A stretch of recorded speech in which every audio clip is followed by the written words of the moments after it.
For years, investors have asked one question: does the U.S. interest rate control Bitcoin? Today, we answer that with history, data, and the reality unfolding right now.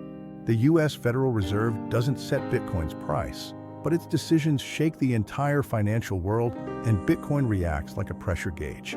Why? Because when the Fed changes rates, liquidity changes, risk appetite shifts, and money moves.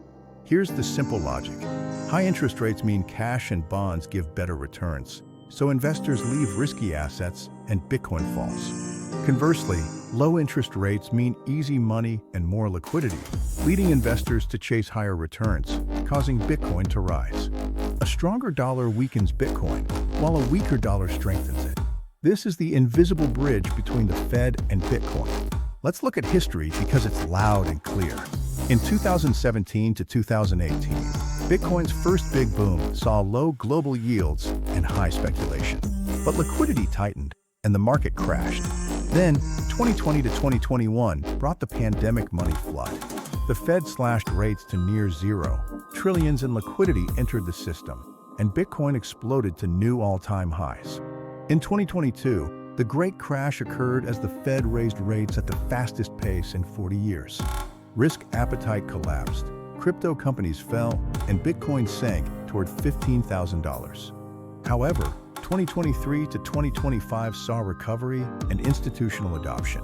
Inflation cooled, rate hikes slowed, and spot Bitcoin ETFs launched.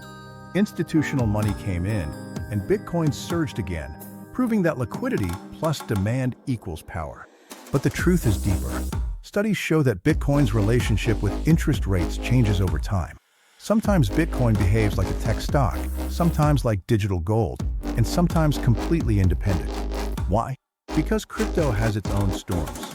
Exchanges collapsing, halvings, adoption, and regulation. But still, the Fed's shadow is always there. Right now, the U.S. interest rate sits near 4%, and markets are expecting more cuts. Cuts mean cheaper money. Cheaper money means more liquidity. More liquidity fuels risk assets, including Bitcoin. This is why Bitcoin has been strong through 2024 and 2025. It's riding the wave of lower rate expectations, ETF inflows, and rising global adoption. So where does this leave us?